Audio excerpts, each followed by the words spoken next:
monthly for curbside recycling weekly. As this is a self-funding utility, staff have developed a bylaw that will fund the utility to the necessary level, with continued weekly collection indefinitely and the opportunity for larger bins under the user pay method as outlined in the bylaw. Also included in the bylaw is the new fee schedules. These are updated to align more with communities in the region. Thank you. Any questions from council? Okay, hearing none. Any questions from the public, Ms. Miller? No questions received at this time. Thank you. Entertain a motion to adjourn and reconvene the regular council meeting. Moved by Councillor Niche, seconded by Councillor Adey. All those in favor? Any opposed? Motion's carried.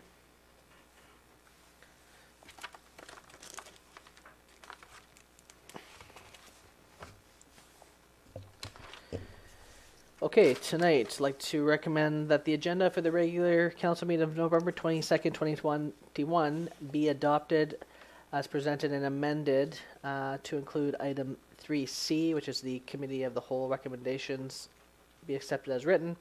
Item 4H, an amended strategic plan actions. And item 5B, amended zoning amendment bylaw number 3479/2021. Moved by Councillor Niche, second by Councillor Randhawa. All in favor? Anybody opposed? Motion's carried. Okay, first we have item 3A, recommendation that the minutes of the special council meeting of November 8th, 2021 be adopted. Moved by Councillor Randhawa, seconded by Councillor Adey. All is in favor? Anybody opposed? Motion's carried. Item 3B, recommendation that the minutes of the regular council meeting of November 8th, 2021 be adopted. Moved by Councillor Niche, second by Councillor Scott Morvan. All is in favor? Anyone's opposed? Motion's carried. And item 3C, recommendation that the Committee of the Whole recommendations be accepted as written. Moved by Councillor Scott Morvan, second by Councillor Niche. All is in favor? Anybody opposed? Motion's carried. Item 4A, recommendation or report from the Director of Operations regarding our major projects monthly update. Thank you, Mr. Mayor. The Director of Operations will now be providing monthly updates on our major projects, so you can expect me to be in here once a month giving a status report. I have provided in the agenda a update, which is more of a schedule that shows the progress of percentage complete. The major projects, just going down the list, are the Woodworth Dam, 3rd Avenue Extension, the Eat Street project, new landfill cell, RCMP detachment, recycle program, SCADA system upgrade, which is our SCADA communication system for our water treatment, the sewer treatment program, the submarine line that is also part of water treatment proper, which would be the physical treatment facility, and the waterfront project. So I'll just give a couple brief lines on each to show where they're at and give the percentages. Currently at the Woodworth Dam, the piping is now through the dam. The north side abutment concrete is almost complete. We've had a lot of storms, as the community knows, setting us back. We're looking now going into next year and looking at commissioning in February. We're showing an 85% complete on that project. Water treatment, which would be water treatment proper, is the quality assessment is now complete on the on our water, which is the chemical makeup or the fingerprint of the water. We are going to start treatment with the province as soon as possible, which is a value engineering exercise and a design exercise. The SCADA system is in the process of getting upgraded right now, so we're looking at new hardware, and we're also looking at new towers for that, and the new submarine line is going into design just inside the new year. So the submarine line is about 5% complete, the SCADA system also about 5% complete, water treatment we're going to say is about 10% complete because we finished the first part of that, which is the quality assessment. The new landfill cell is 95% complete. We're pleased to say that we're just finishing up the new landfill cell. The liner is about 95% complete. The lagoon is commissioning. We've obviously had some setbacks with the latest storms, and we haven't had any luck there, so the commissioning has to continue until we can get some good weather and the bugs to be activated. We're looking at a December 1st or that week really to be completed, but the storms could set us back on that landfill cell a little bit more. With the recycling program, we are continuing to message with the community, and we are continuing to put out more updates. So we ask to please people look out for that. We will be launching our new app, and we will be messaging that very soon. And we just to remind everybody that it is a weekly service, which we are very proud to continue with the community. The recycling program, we are saying, is about 85% complete right now. The RCMP detachment, we are looking at about 15% complete on that. We are still reviewing the schedule with the province for their component of that, if it's a combined detachment or just a city-led detachment. We are slating the demolition for next summer on our site, which is the former Kingdom Hall site. The liquid waste sewer solutions, which is a wetland treatment for our sewage. It's a pilot program that we are doing with the FCM, and we're looking for provincial funding on that as well. We're showing that at approximately 5% complete. We're going into design first thing in the new year and hopefully have that one constructed by the end of 2023. The Eat Street Square, that is where there's a new Herbaloo washroom, and we're going to be having some new food trucks that will be permanently housed there. We've had site delays, obviously, due to the storms, and also some found fuel tanks that were on site. We are just finishing up the ground prep to allow for that to be completed and get some food trucks there so that we can have a great little vending spot. Thank you very much. Thank you. Any questions from council?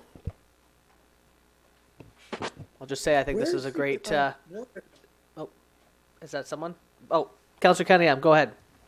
Yeah, where's the water treatment plant going to be? I've been asked that question a few times.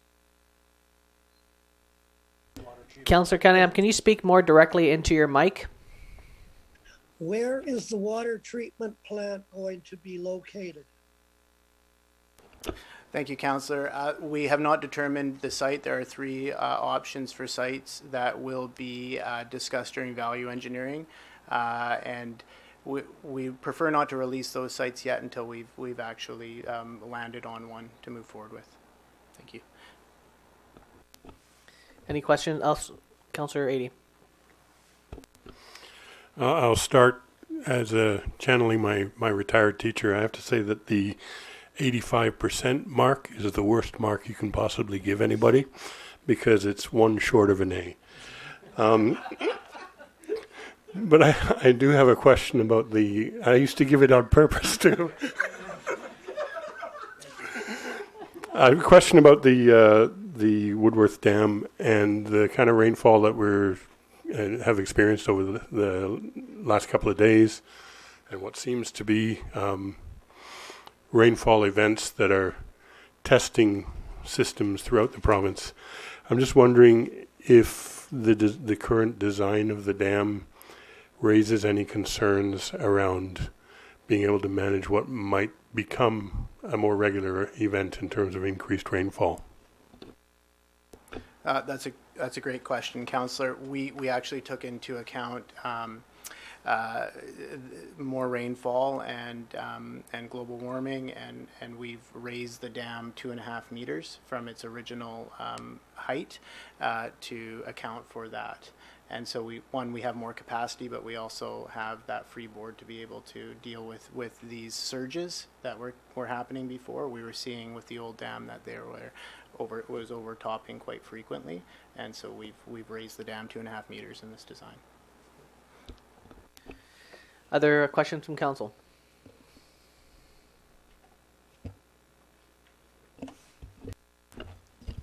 Just that I'm having flashbacks from high school with the 1 mark short from an A. So just thanks for that, Councillor Ady. And I'll just add that I think this is the beginning of our monthly major projects reporting. Our new city manager is implementing kind of more regular reporting, not just on our agenda but on the community as a whole as well. So I think this will be good for the community to stay regularly updated, even if there is no major news. We're still keeping people updated and keeping people aware of all the projects that we're managing. So thank you for the first of many monthly reports to come. If there's no other further questions, we don't need a resolution for that. Well, we'll move on to the next item. So item 4B is a report from corporate administrator then regarding the Northern Development Initiative Trust Economic Infrastructure Grant. Thank you, Mr. Mayor. The CN Station Revitalization Project fits within the Prince Rupert redesign vision, while also meeting many of the other broader objectives of funding by providing an improved tourist amenity, supporting job creation, and developing a new local destination. The Northern Development Initiative Trust Economic Infrastructure Program provides grant funding to support major infrastructure projects that will strengthen the local and regional economy. The City of Prince Rupert is actively seeking to redevelop the CN Rail Station. As part of those plans, in February of 2020, the city awarded architectural and design works to Bonnie Madison Architecture to complete a full design for the CN station. The total projected cost of this development is currently estimated at approximately $5.3 million, with detailed cost estimates currently under final development by Bonnie Madison Architects. The project is being funded by the Northern Capital and Planning Grant, and the city is also seeking an additional $300,000 from the Northern Development Initiative Trust Economic Infrastructure Grant. The ask this evening is that Mayor and Council pass a resolution to support staff's application for grant funding through the Northern Development Initiative Trust for $300,000 to revitalize the CN rail station. Okay, so recommendation that Mayor and Council pass a resolution to support staff application to grant funding through the Northern Development Initiative Trust for $300,000 to revitalize the CN rail station. Moved by Councillor Moreau, second by Councillor Ryan-Howa. Any discussion? Yep. I would just make one brief comment that I think not only is that project obviously worth supporting, but I think the funder has very compatible objectives to what we're trying to achieve there. So I think it is a good fit and obviously a worthwhile application to support. Any further discussion? Okay, all those in favor? Any opposed? Motion's carried. Okay, next we have a report from our Director of Operations regarding the pump track license to occupy. Thank you, Mr. Mayor. The City of Prince Rupert has received a request for a license of occupation from the NCMBA to construct a all-ages pump track in McClymont Park. So we've discussed it internally, and we believe that this is a great community asset for us. The NCMBA is actively seeking grants from providers to install the track. We see no issues with having the track go there as long as they hold the appropriate insurance. We've also been discussing with them about upgrades to the paved access so it could be accessible to everyone, and also with some increased lighting. I have to make a quick amendment to the resolution. We would like council to direct staff to start the process for a license of occupation to go out to the public for that. Thank you. Okay, so the recommendation of the council directs staff to enter into the process of permitting or providing a license of occupation with the North Coast Mountain Bike Association to construct an all-ages pump track in McClymont Park. Moved by Councillor Moreau, second by Councillor Ryan-Howa. Just a quick question then. Is that like a notification that we do, like, and then does council have to do a final approval after that? No? Okay, so it's like a 2 weeks in the paper type of thing, and then once that's done, it's completed. Okay. Do you also know where their funding goals are at right now? Are they in a place where if this happens, they are ready to construct, or are they still having to fundraise and solicit funds? I believe they still have some fundraising left. I know they have quite a bit of money to do it, but having an actual place that's agreed to has stopped them from getting some funding. They actually have to have a place where they're going before some funders will support the project. So this is really important for them to be able to get the rest of the funding that they need. Okay, great to know. That helps us help them then too as well. Councillor Nish. Just a question about the area. I mean, I don't oppose the area, but the one concern that was obviously brought up recently would be the water with the floods that we have had there, and that area was pretty flooded. So is there talk of how we can take care of that and not do damage to this after it's built? Has it been brought up? Yes, I have brought that up with them in our last conversation, which was late last week after the flood, where we've seen it go over top of some of our assets that are there, that are the bridges. So we've talked about raising the level and making sure that using the right type of rock and so that it's coarser and will not wash out. So they're aware of looking at ways to make sure that new asset is there and won't be washed away. Councillor Ady. Just a question about access. Obviously, it's a bit of a walk down from the skateboard park there. And it's the kind of facility where if I was riding there, I might fall on my head and need an ambulance. So I'm wondering about whether there's some thought put into how to ensure that if emergency personnel had to go there, they could get there in the event of an accident. I haven't quite taken that into account. I know that during the upgrade to the Hayes Creek lift station, we made it so that you could get a pickup truck down through the access off of Sherbrooke.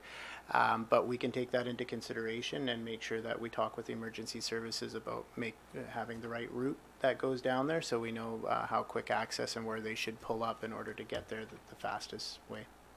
Thanks. Other questions?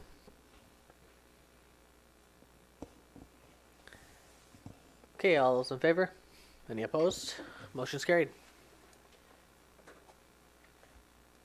Another report from our Director of Operations regarding a provincial referral. Thank you, Mr. Mayor. The City of Prince Rupert has received a referral from Flynn Rowe, which is Forest Lands Natural Resources, regarding the use of for license renewal for a project just off of the Amex yard down in the industrial site. So what they're looking at doing there is a fuel transfer station. Staff has outlined in this report the shortfalls in the application, some around mitigation, some around construction windows, and just not quite enough information provided. So the recommendation right now is that council direct staff not to support the land referral application as is, unless the additional information is provided to address the concerns and that they're satisfied. Thank you.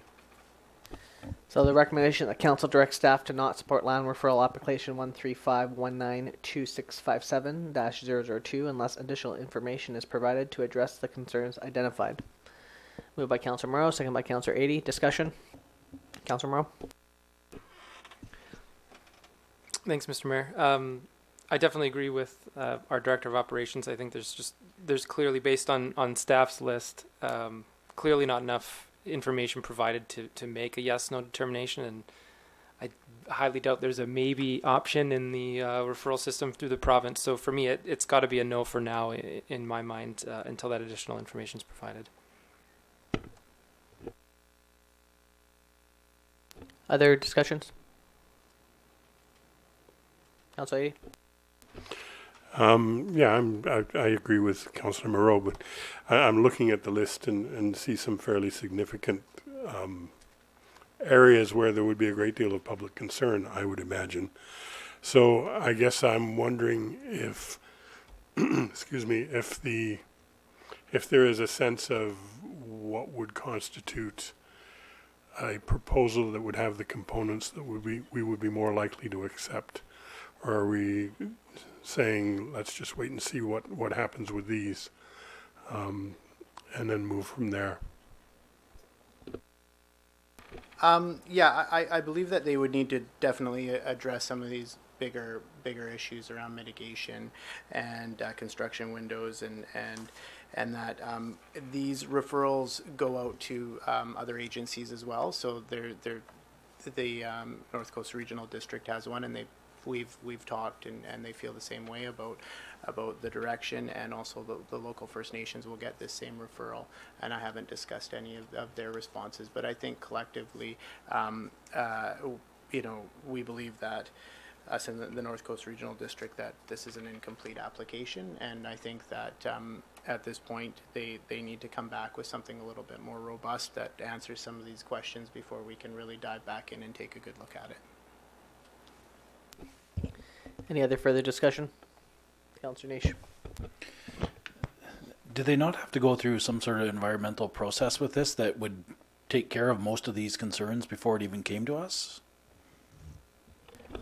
Well, first is the referral to see if Flinro will allow them to continue with their license, and then after that, there's other different permitting that they would have to go through. But the expectation is that at the beginning they should be doing this type of work first, so that we know exactly what the project is and what mitigation pieces will be put in. So that's the view that I've taken on this. For my recommendation is that they need to put the work in first to make sure that the land and water is protected, as well as the habitat around there, before we look at moving them through the next fence post. Any further discussion? Okay, all those in favor? Any opposed? Motion's carried. Next, we have a report from our Chief Financial Officer regarding the September 2021 Financial Variance Report. Thank you, Mr. Mayor. Operating revenues and expenses continue to perform as expected compared to the budget. As communicated during the budget season, the Safe Restart grant funds are eligible to address shortfalls related specifically to the pandemic. The utilities budgets are projected to be close to or over budget by year end. Breaks in supply lines and sewer mains have required larger areas to be cut, filled, and paved than budgeted. The Ministry of Environment has implemented stricter requirements at the landfill, which require additional specialized testing. These costs were unbudgeted and are projected to have an impact on the final results at year end. Capital projects are proceeding. Costs continue to come in. Any variances will be reported as they become known. And this concludes my report. Thank you. Next, Ms. Miller, you want to read out our item from closed? Thank you, Mr. Mayor. Resolved at the November 8th closed meeting of Council, was moved by Mayor Brain and seconded by Councillor Randawa that Council appoint Mr. Cody Smith, Mrs. Rosa Maria Miller, Mr. Paul Ventitelli, and Mr. Antonio Vera to the Prince Rupert Airport Society, and that this resolution be released at a future meeting of Council. Thank you. Just a note on our agenda, I don't think it says Cody Smith on there, so it'll be reflected in the amended. Okay. And then also the item G, which is just that council recommend and appoint and approve the acting mayor schedule for the year 2022. Moved by Councilor Reinhaus, seconded by what? What's up?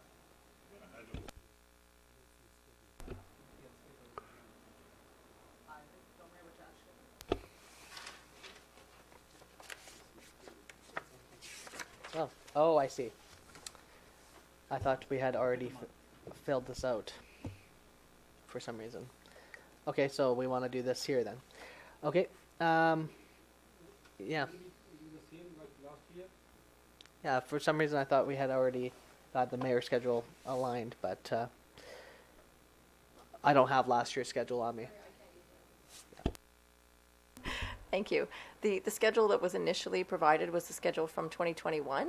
The option certainly exists for you to use the schedule from this year for next year up to, of course, the election, in which case it may be premature or awkward to provide the names for those acting mayors for November and December, given that.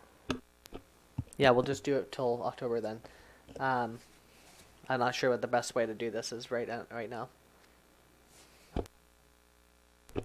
If everyone's fine with it, I'm fine to continue with what we did this calendar year.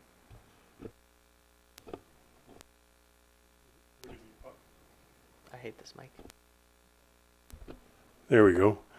Would it be possible to, sort of accept the prototype, if you will, but if there are any concerns, perhaps an adjustment could be made later? Is that possible? Yeah, so then I would move then that we approve acting mayor schedule as it was in the 2021 months for 2022. Okay, so I'll move seconded by Councilor Renha. Okay, any further discussion? Okay, all those in favor? Any opposed? Motion's carried.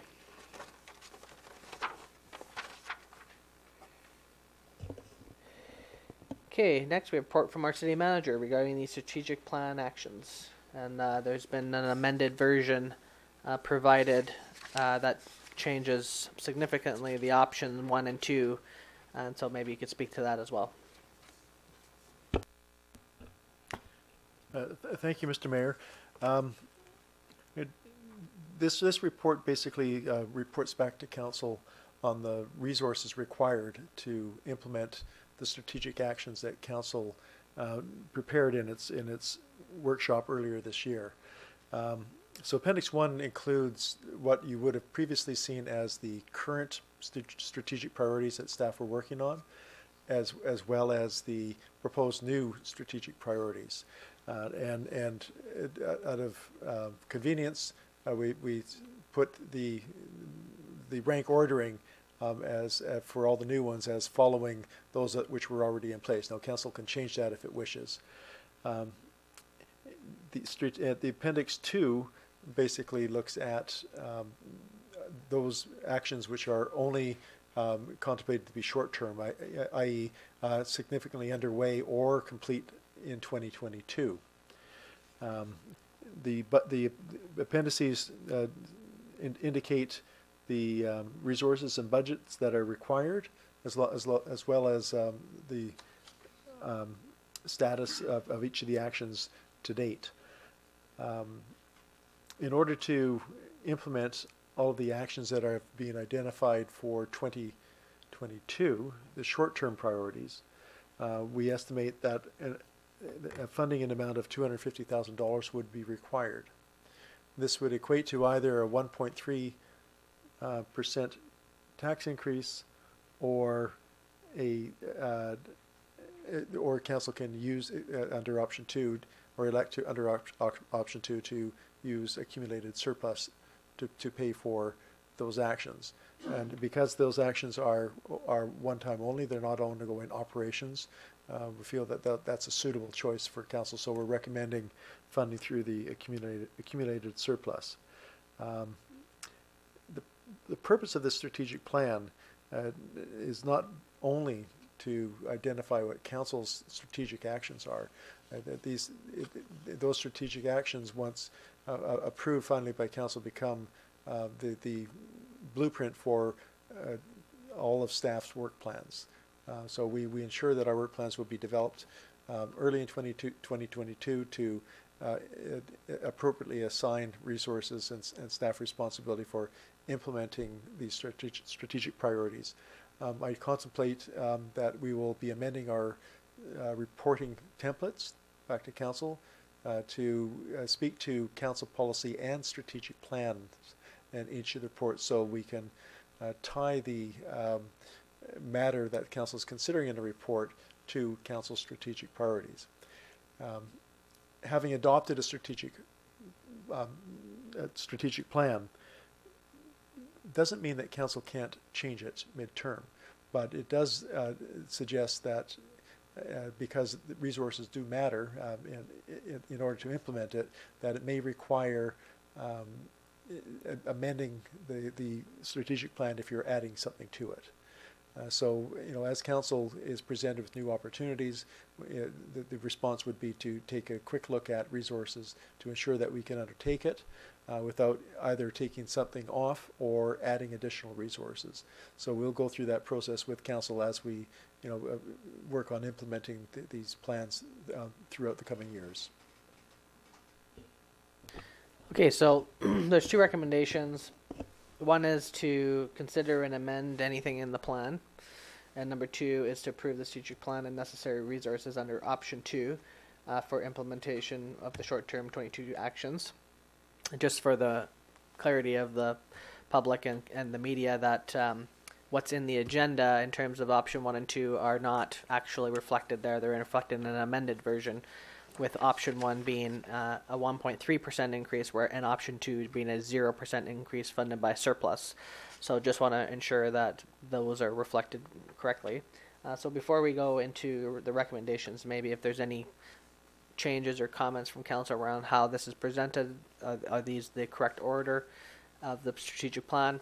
And then we would want to, adopt the plan within any amendments, and then the second recommendation. So I'll open up to council for any thoughts and discussions under the strategic plan.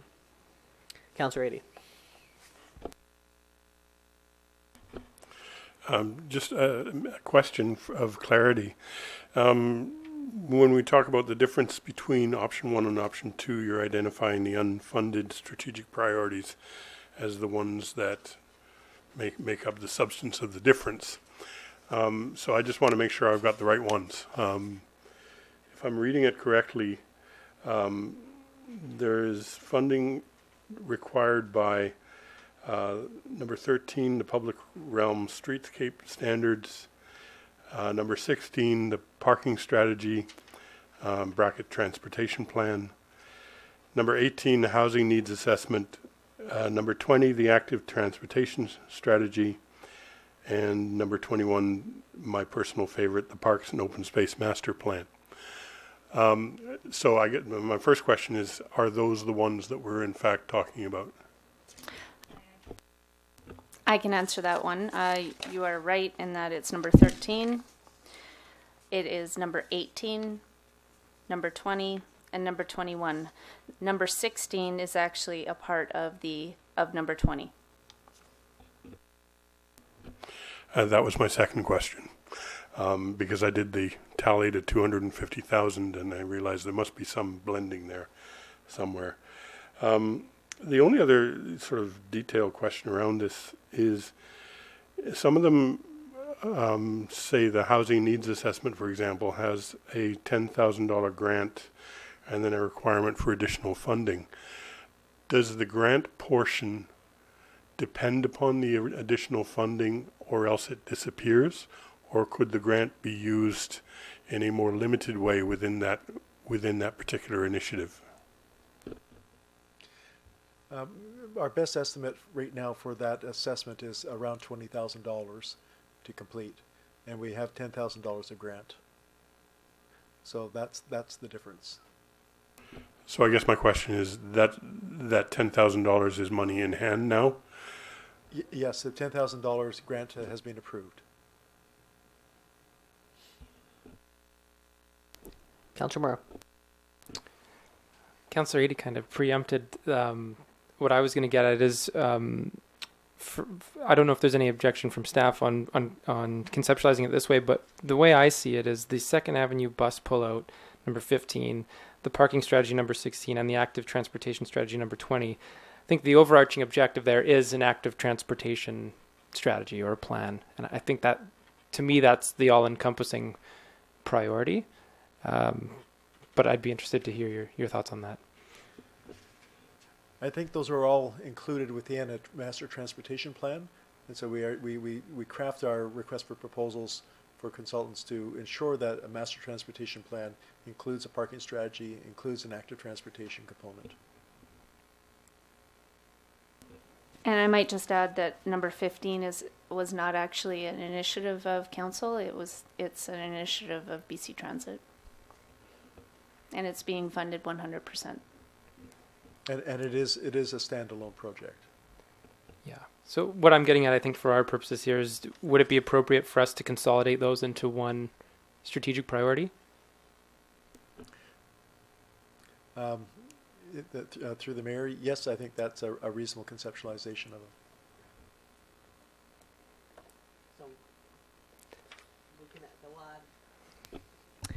We'll have that as an amendment then for number 1, but we should add up the things that we should change. So we'll put consolidate.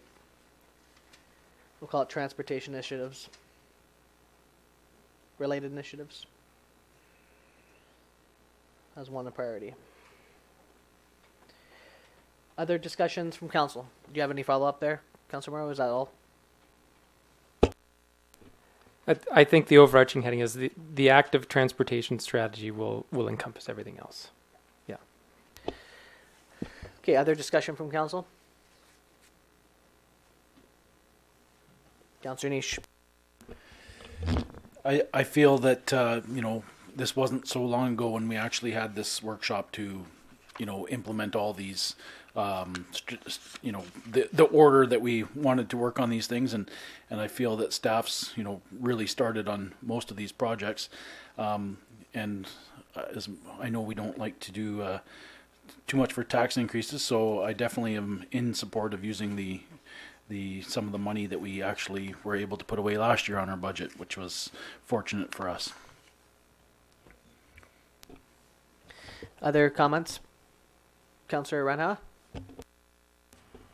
Yeah, thank you, Mr. Mayor. Yeah, it's a great project, and so I'll be in favor of using the money from the last year. Councillor Ady? I'm also in favor of the second option. I want to acknowledge the complexity and volume of what's underway and what's foreseen to be underway, and to appreciate the effort that goes into putting that particular jigsaw puzzle together on behalf of all the staff. Would it be fair to, as a question now, would it be fair to acknowledge that if events were to dictate reassessing how we prioritize available funding, that there is still going to be some flexibility in this plan for making adjustments? Through the mayor, I think that there is always flexibility and ought to be flexibility in a strategic plan. The key is to make sure that we simply don't add to it without resources, whether that's adequate staff or whether it's financial resources to do the job. But we should be flexible, in my view, to be alive to and nimble enough to take advantage of opportunities as they present themselves. Other thoughts? I will add one.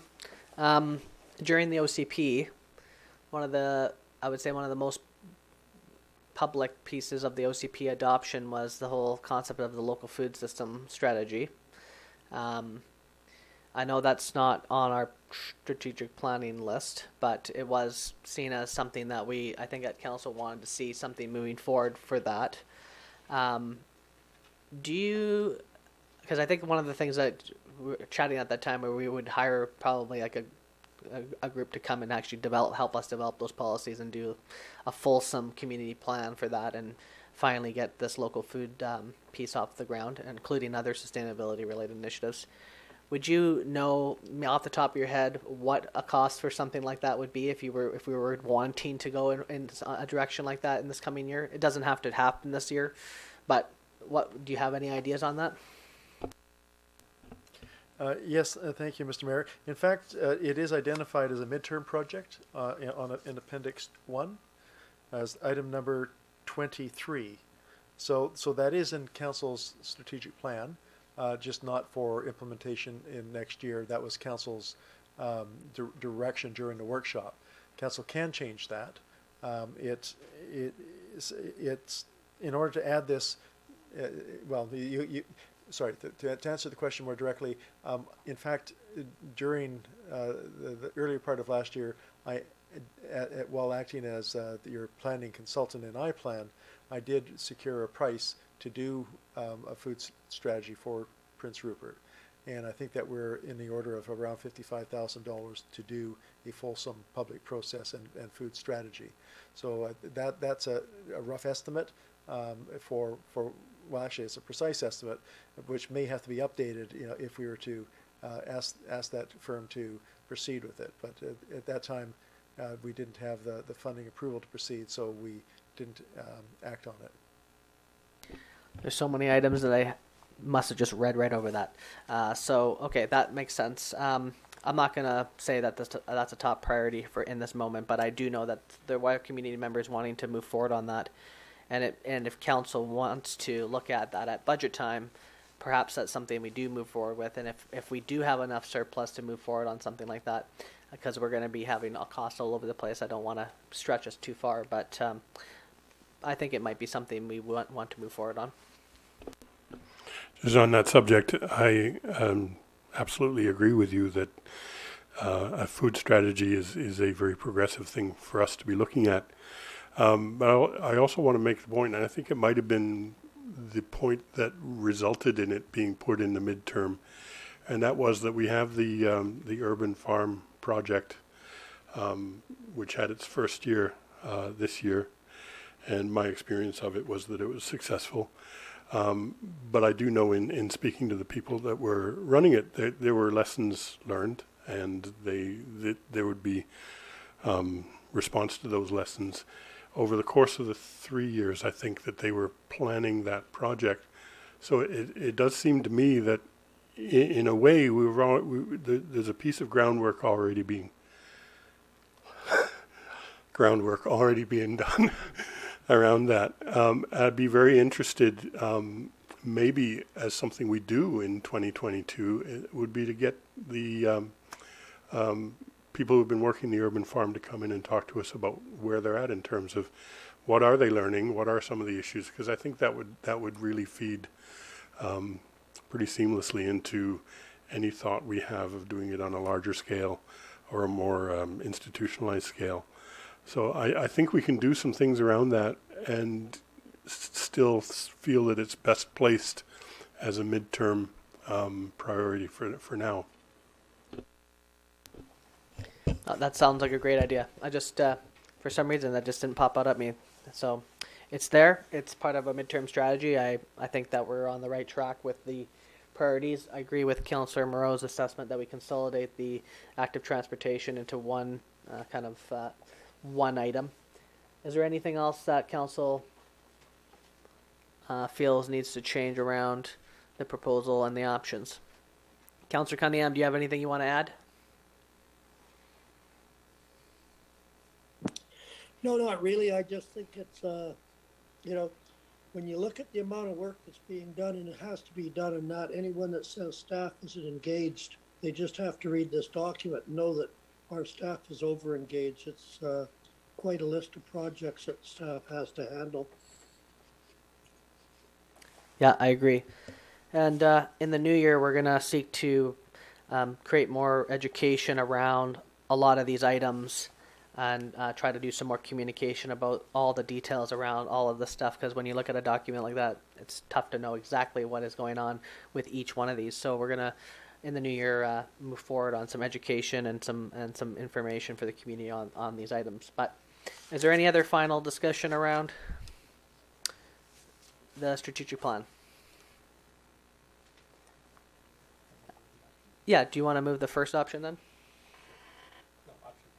Oh, I mean, well, we need to make, the recommendation is that council make an amendment to the strategic plan. Do you want to say out loud how you want to word that? That's all I'm getting at. Sorry. So to move the 2022 strategic priorities as presented with the amendment of consolidating items 15 and 16 into item 20. Okay, seconder. Moved by Councillor 80. All right, and I'll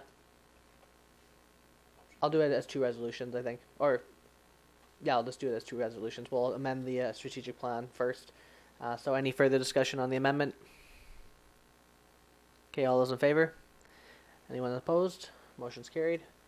And then we'll have a motion to approve the strategic plan and as presented and necessary resources under option 2 for implementation of 2022 short-term actions.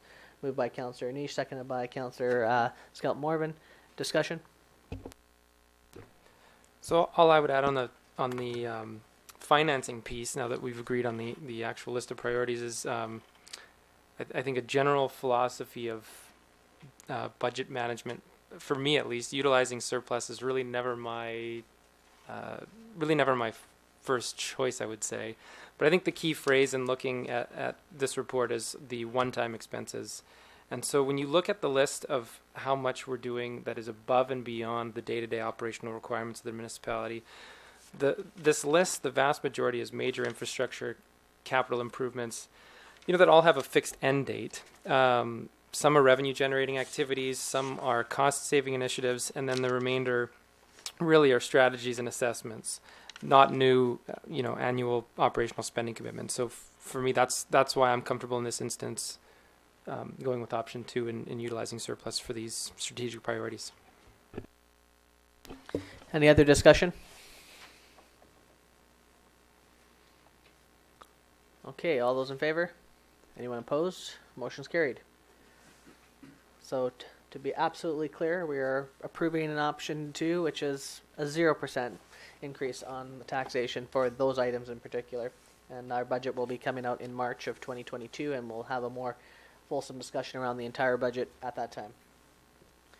Okay, moving on to bylaws. Report from the corporate administrator regarding zoning and bylaw amendment bylaw number 3475, 2021. Thank you, Mr. Mayor.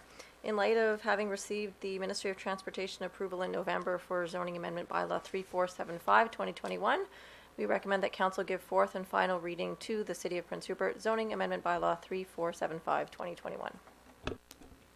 Okay, so recommendation that council give fourth and final reading to the City of Prince Rupert zoning amendment bylaw number 3475, 2021. Moved by Councillor 80, seconded by Councillor Niche. Any further discussion? This is the Lac Willems housing project, correct? And we had a fulsome discussion at our last meeting about that, or in October, I should say. Is there any other final words from council? Councillor Ranhawa. Thank you, Mr. Mayor. Yeah, I'm in favor of housing. We are short on housing, but I still feel like there's a young families living in that neighborhood, and traffic and speed be the concern for everybody.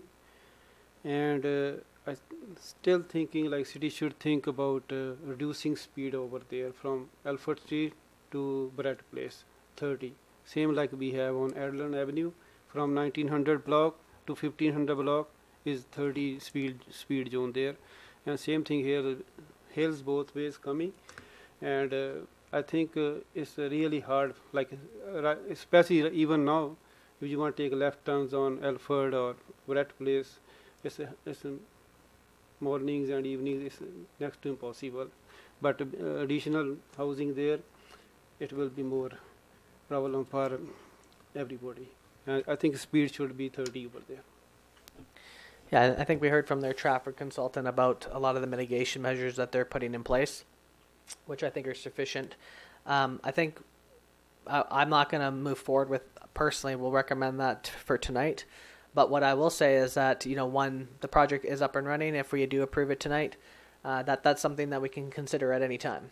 And I think, you get a project moving forward, you see what the implications are, and if there needs to be adjustments, then you can do that in the future. But our traffic consultants that presented their mitigations, I think they're world-class recommendations.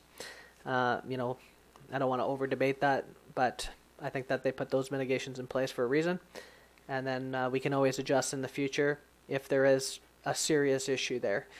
We won't know until the project's completed, but they have put the bump outs, other measures in place there. But I'm not prepared to make a speed adjustment on that thoroughfare at this time, unless in the future there's some sort of requirement for that. But that's an adjustment I think could be made at any time. I wouldn't personally recommend that for this evening. Councillor 80. I want to, I've supported the motion. I'm in favor of it, but I'm doing so with a certain amount of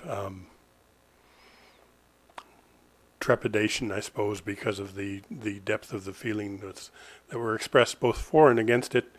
I want to express my respect for those who have spoken out against it.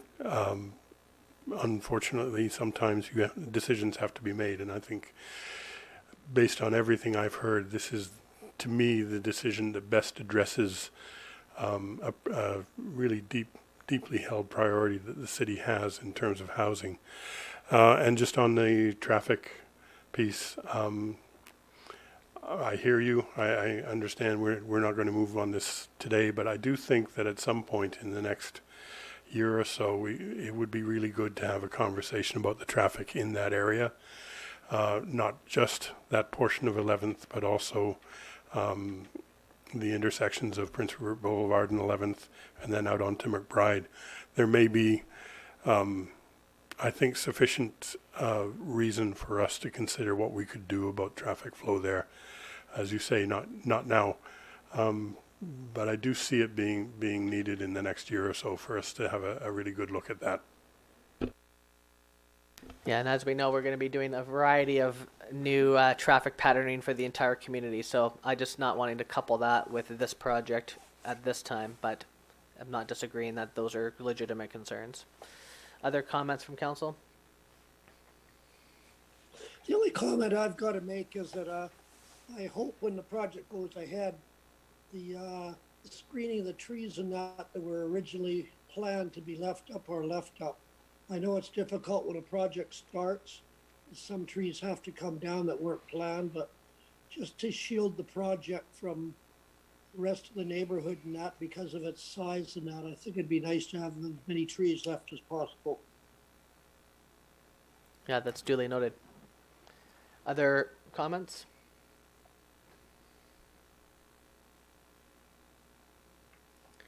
Okay, seeing none. All those in favor? Anyone opposed? Okay, that project is approved. Congratulations. Okay, so Councillor Nish is stepping out for our next item. I'll just wait till he leaves.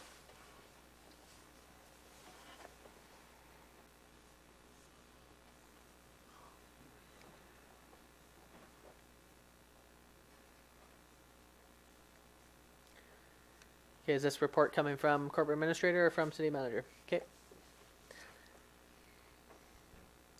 Oh, sorry. Thank you, Mr. Mayor. This report is for a rezoning application for the property formerly known as 433 Avenue East on 11th. The property itself is just recently being consolidated from two separate lots. The new parcel is parcel G. Prior to that, this consolidation, there was two lots, lots 35 and 36. I note this because those lots, as previously configured, each could have had a house with a suite on the property. In fact, they each could have had a duplex. So there could have been, in different configurations, 4 dwelling units. The proponent is requesting a rezoning to RM1, so that the proponent can build 3 houses, 3 dwelling units in one multifamily dwelling. So in effect, this is, in practical terms, one less unit than what was previously permitted under the in the existing R2 zoning. The zoning check indicates that the proponent's proposal does comply with the zoning bylaw. If council decides to proceed with this, and after it's approved, there will need to be a development permit application that would be processed for compliance with the development permit guidelines. Great, thank you. So the recommendation that council give first and second reading to the City of Prince Rupert zoning bylaw number 3479/2021, and number 2, direct staff to prepare for a public hearing for City of Prince Rupert zoning bylaw number 3479/2021 following community consultation. Moved by Councillor Renhowa, seconded by Councillor Ady. Any discussion? Councillor Morrow.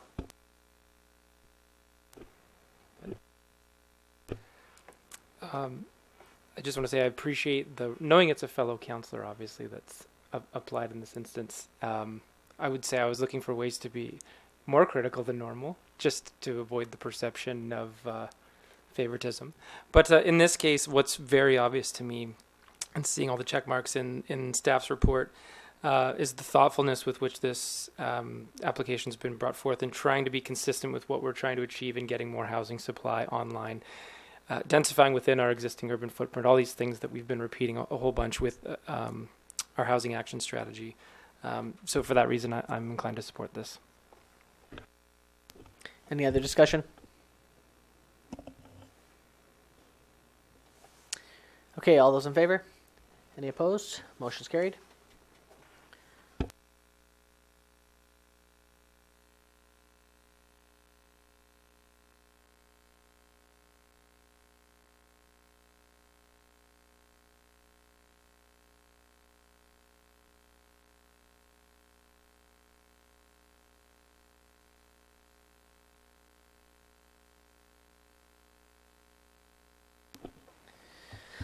Okay, next a report from our Director of Operation regarding the Solid Waste Management Bylaw number 3480/2021. Any further things to report, Mr. Pucci? No, all the information was provided during the committee of the whole. Okay, recommendation that council proceeds with first, second, and third readings of the Solid Waste Management Bylaw number 3480/2021. Moved by Councillor 80, seconded by Councillor Scott Morvan. Further discussion? Councillor 80. Yeah, I have a couple of, I'm really channeling my previous career, I suppose. A couple of points and then a question that might provoke some discussion. Just around wording, on page 6 of 25, under the prohibitions, there is a statement L which says, remove, take, salvage, or convert for their own purpose any solid waste placed at any curbside collection location as part of the curbside collection service, unless the person is, and then the two items that follow are treated as separate items, M and N, and I think perhaps grammatically speaking they should be formatted as subsections. Correct, thank you for that. Okay. And the second one of those kinds of things, page 11 of 25, under refuse containers, item 5.6. I think for clarity, I'll just read the statement and then suggest what I think it ought to say. Solid waste to be collected under the curbside collection service must be contained within a container provided to that dwelling unit and loaded to a height not greater than 5 centimeters or 2 inches from the top rim of the container. I think the phrase not greater than is maybe a little confusing. I'm wondering whether it should say not less than 5 centimeters or 2 inches from the top rim. I think the intention is that you're not loading it real close to where the lid is. I think if you say less than, it's probably going to be more true to that thought.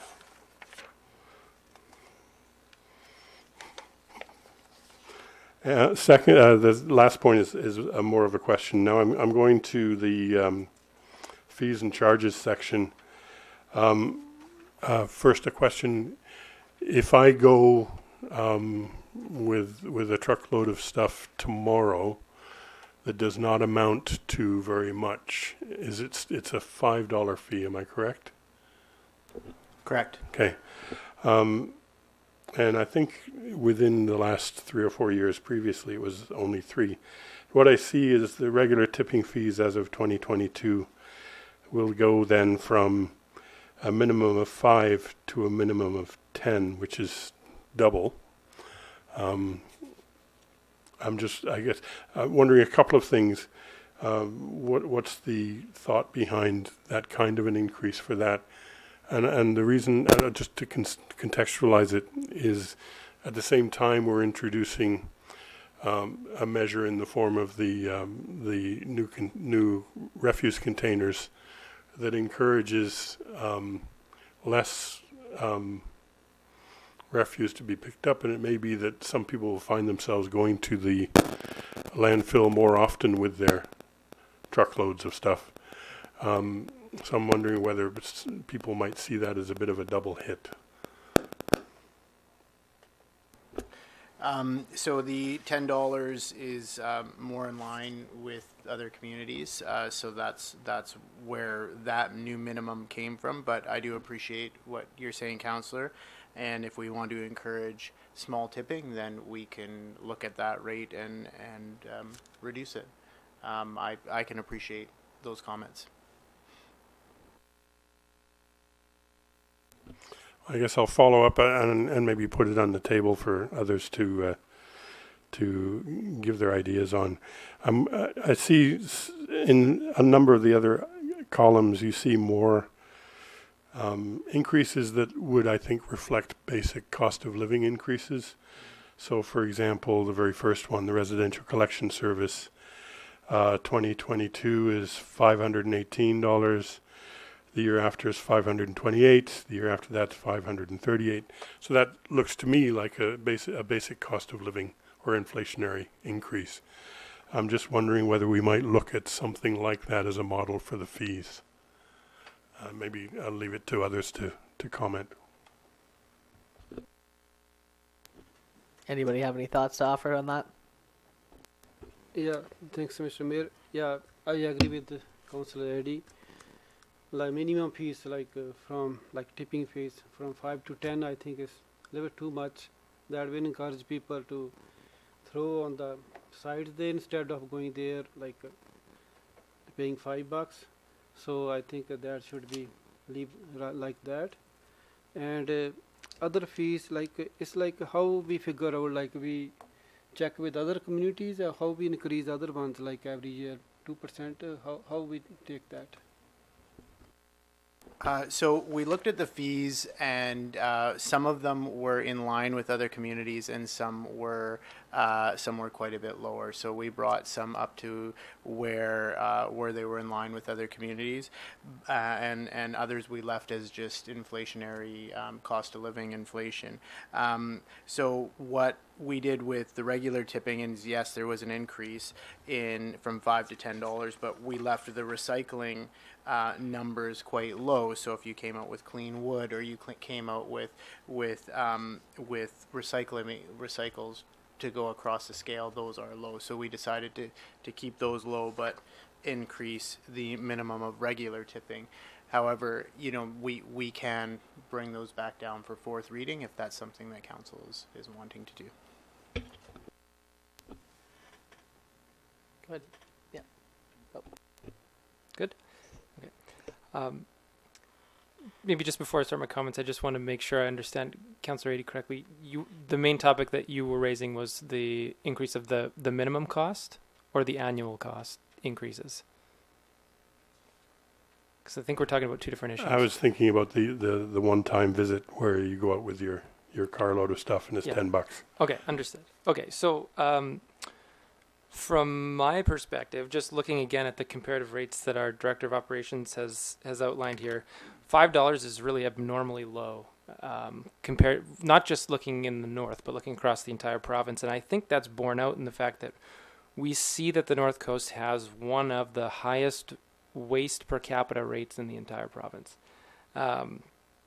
Just general fee structures, really, we want to approach it where we want to penalize the things that we don't want, which is excessive waste, and we want to incentivize the things that we do want, which is people to take some type of reasonable actions to reduce it. So in this case here, really what I find is the rough cost, I think you had said with the 10% early payment was $5.15 a month. Yeah, so to me, that really puts into perspective for me the value that local government offers in this solution, because when we pool our community's collective resources, we can accomplish that type of value in a way that no one individual or business could do. So for me, I'm supportive of that increase to that minimum. I think it's reasonable, especially in the comparison. And I think we really do want to make a concerted effort to reduce our waste, not just for the environmental benefits, but as I've said before, extending the life expectancy of our landfill will eventually save taxpayers money in the long run, not having to build more and more landfill cells. As we've seen that capital cost, we're finishing that off now. So I'm going to continue to be a supporter of this new program as we roll it out and these kinks are dealt with. So I'm in favor of the bylaw as it's written. Thank you, Councillor. I also just want to add that, you know, raising the fees a bit also can encourage some separation, and there are also things that our landfill has to deal with that a lot of other landfills don't have to deal with. So, you know, you go up the road a bit, we have better materials, gravels, better weather. Our weather is obviously very inclement. We deal with tons of water going through our site. We have streams on either side of it.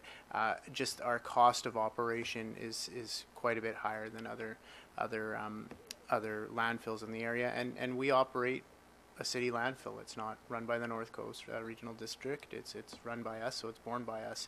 And so some of what we've seen in these increases are to definitely bring in a little bit more revenue so that we can cover the cost of the operation of the site. Thank you. Councillor Nish. I think that the minimum charge is, I look at it from both ways, because I mean, most of the time, most people go out there, they're taking a load of garbage out there, and it's going to be more than that amount anyway. So I would think that that's probably the minimum charge is probably not used that much anyways. But I do kind of, I look at it from one perspective, thinking if you keep the minimum charge a little lower, that might be the tipping point from somebody just tossing it in the bush. And if they're all of a sudden paying $10, that might be the point where they're saying, screw it, I'm just going to throw it in the backyard. And it happens too much around this town.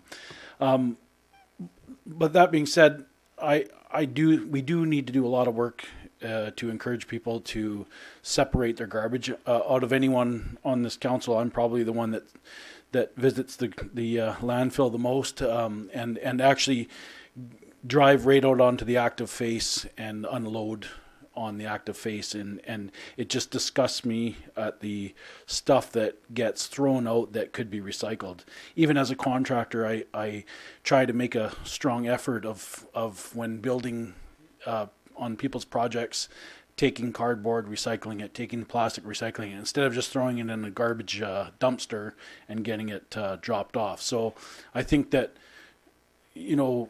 I think that as a organization, we need to start enforcing people's actions out there, and that's where I think we're failing. I watch, there was a guy throwing cardboard boxes in the dumpster one day, and I looked at him and I said, there's recycling right over there. He says, oh, it's full. And I looked at him and I said, good excuse. And he, I said, you're teaching your son well.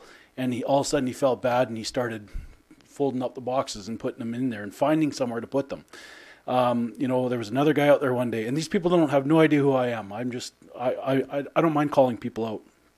And so there was another guy throwing styrofoam and cardboard also in the dumpster, and same thing. I made a comment to him too, and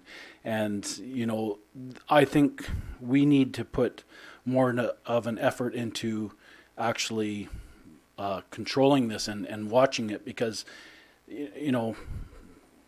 even like I had mentioned before to our operations manager, like even a simple small bin for throwing the odd piece of wood in. We do have an area for throwing wood in, but usually that's something that someone would use if they were bringing a whole truckload.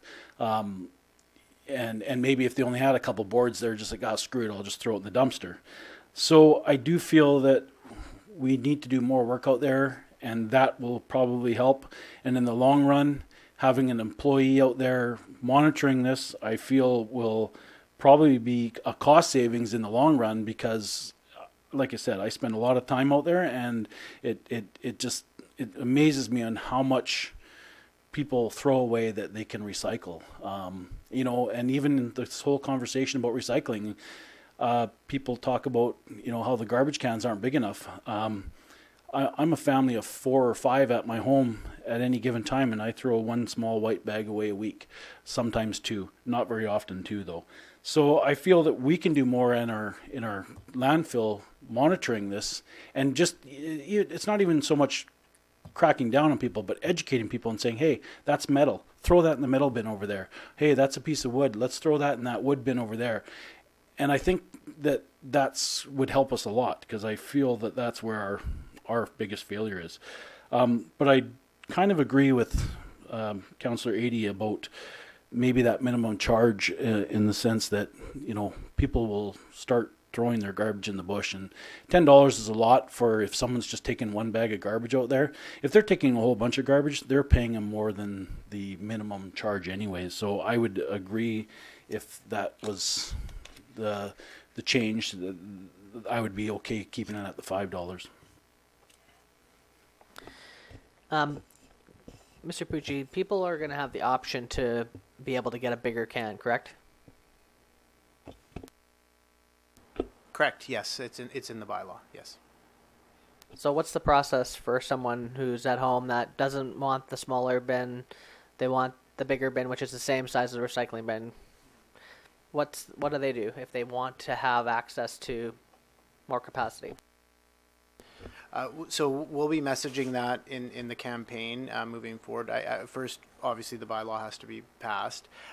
There is going to be a one-time fee to switch out the can, and then there is an annual fee for a larger can that we will then be putting on the utilities for that household. So that is rolled into this bylaw. Okay, so there's two arguments which you can see both sides of them, and maybe a double increase in the minimum fee is a lot for 1 year. However, I do agree with Councillor Moreau that we need to be incentivizing what we want and discouraging what we don't want, and so maybe there's an amendment to the minimum. This would be my proposal, just to discuss. Would be actually in 2022 we keep it $5, 2023 we do $7.50, and then in 2024 it increases to $10, and that way there's actually a gradual increase. But I agree that it should go to there, but maybe not off the first year. Usually we step code these things in. What would people think about that? As you were speaking and before you said the amounts, I was thinking 6, 8, and 10.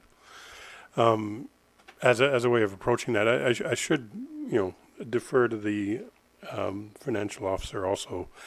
It's a self-funded utility, and anything we do to the fee structure, cost structure, doesn't change the bottom line of what it's going to cost to run the service. Am I correct in that? Yes, provided there's no additional services that are added to it. So, given that, if we were to make that adjustment, and perhaps this is a question for Mr. Pucci, what then would be the sort of the ripple effect in terms of the money elsewhere in the bylaw?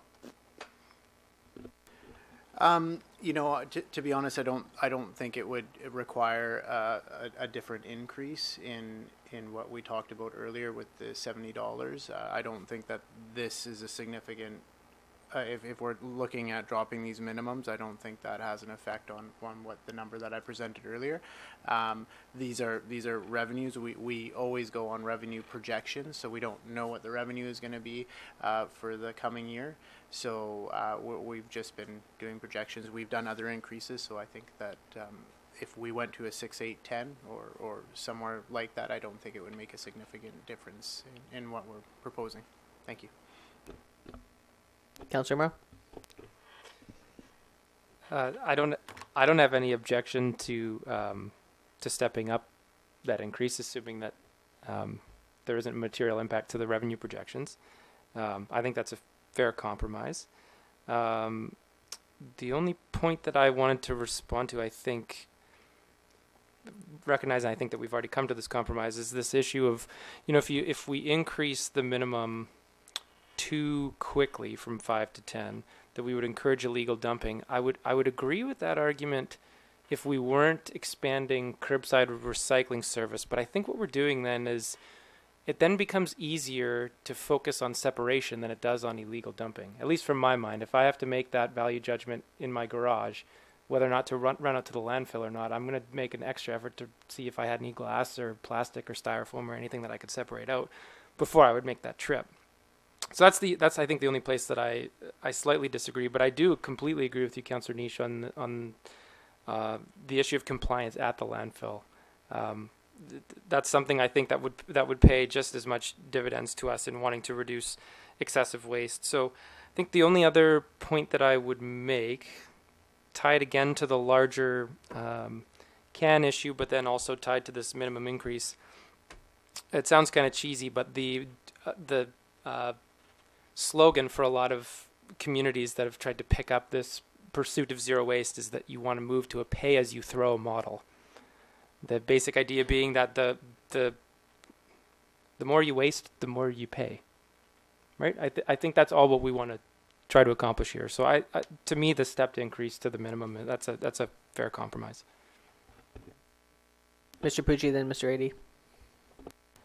Thank you, Mr. Mayor. So I just want council to contemplate if we do a resident reduction from the 10 to a 6, 8, 10 or whatever council wishes, that you just confirm that you don't want the non-resident rate for minimums to be reduced or augmented in any way. Thank you. Yeah, in my mind, it would be just resident rate, but Councillor Ady. I think I forgot what I was going to say about what Councillor Moreau was just saying, but in any event, I was leading towards perhaps suggesting that as an amendment to go to, I'll pick my numbers over yours, 6, 8, and then 10. And I think the point being that it still acknowledges the end goal, which is that we get more sort of educated approaches on the part of people towards what they do with their recycling and waste and so on. But we're also allowing people a little bit of time to get to the behavioral change that's involved in doing that and the understanding involved in doing that. So I'm going to suggest that as an amendment. Okay, so moved by Councillor Ady to change the resident minimum for 2022 to be $6, 2023 $8, and 2024 $10. Seconded by Councillor Niche. Any further discussion about the amendment? Okay, all those in favor? Anybody opposed? Motion's carried. Okay, so primary motion has been amended to include a new minimum fee structure for residents. That was what I wanted to say too, Councillor Ady, was the education that this is brand new. 2022 is going to be the first year where people are going to have this program. I agree with Councillor Moreau, which is the long-term vision, is that this is a zero-waste community. That's ultimately what we're trying to do. The organic stream pickup, I think that's what 30 or 40% sometimes of the waste is organics. So once we can move into that as well, the whole idea is that everyone will aspire to be like Councillor Niche and have one little white garbage bag a week of garbage. Just and that's including organics, he's saying. So on a side tangent, my wife and I had the opportunity to visit her family in Sweden in 2017, and while I was there, I was kind of using some of that time to look at some of the systems that they had happening there. And I actually met with the mayor of a community called Fallon and was able to do a bit of a tour with them and see kind of some of the systems that they're doing. And their landfill is actually not a landfill. I can't remember what they called it in Swedish, but basically when you show up there, it's almost like a drive-through. And they have 12 bins, and you stop at every bin basically as a drive-through, starting with the recyclables all the way to organics, even to all kinds of materials. And the last bin is the waste bin, and that waste bin is a tiny bin, and that waste bin is actually used as energy to power the actual landfill itself. So there is actually almost no waste produced, and that's Sweden. They have a totally different model. That's the top of the line Cadillac. Capital cost to do something like that here. I'm not suggesting that, but the whole idea is that there is actually so much we produce that can be recycled and can be reused, and I think zero waste is the way to go. I like the compromise that we're talking about here today on terms of the feed structure. I appreciate staff's due diligence to make sure that this was going to get off in the correct way, and delaying it from the September to January I think was appropriate. Council just needs to be cognizant we need to pass this bylaw before January for this to actually happen. So, are there any other changes to the bylaw as amended that council sees at this point? Councillor Cunningham? All I've got to say is that the liquid waste to sludge includes sewage. Once our new cell is open, are we going to be patrolling the companies coming from out of town collecting sewage and putting it into our sewer system? Because I've noticed it's quite a bit lately. Thank you, Councillor. So as part of the new cell and the new landfill expansion, I think that we give a lot of credit to just the new cell, but as part of the landfill expansion, we've done a new lagoon and we've done a new liquid waste dump and also a new settling pond for actually stormwater. So we've put in a top of the line liquid waste dump there that we will be making it so that any commercial haulers have to use our liquid waste dump. So it will be, we will be making sure that the companies in the area get a letter as soon as this is passed, and as soon as we are active with that liquid waste dump, and they will be coming across the scale and dumping in the landfill and have it treated appropriately. Okay, so the motion on the floor as amended is to approve first, second, third reading with the changes of the minimum resident fee changes. Are there any other changes or discussion for council this evening? Okay, seeing none. All in favor? Anybody opposed? Motion's carried. Thank you, staff, for your hard work on that file. We're looking forward to seeing curbside recycling. On which date? Do we have a date? It'll be beginning of January. Not sure exactly the first date, but we will be messaging, and we just ask the community to really look out for flyers that come to the door and check your social media, because we will be blitzing every couple weeks up until the time that we start. Thank you. Excellent. Okay, any reports, questions, or inquiries from members of council? Councillor Redhauer. Thank you, Mr. Mayor. So I have a few people approached around school time, mornings, evenings on 9th East and McBride. So they're suggesting if city or provincial government, whoever controlling those intersection, those lights should be time light, so people from 9th best can take left turns. So I think they say city should look into that. It's a problem there. It's next to impossible in the mornings or 3 o'clock to take left turns over there. Yeah, that's a highways jurisdiction. However, maybe when you're talking to the transport folks next as an item that can be discussed, that's probably a non-issue for them to make some changes there. Unless it requires extra, they can look into it. But yeah, that would be a highways issue. Other comments or inquiries from members of council? Okay, seeing none, entertain a motion to adjourn. Moved by Councillor Renhowa, second by Councillor Murrow. All those in favor? Anyone opposed? Meeting's adjourned. Have a great evening, everyone.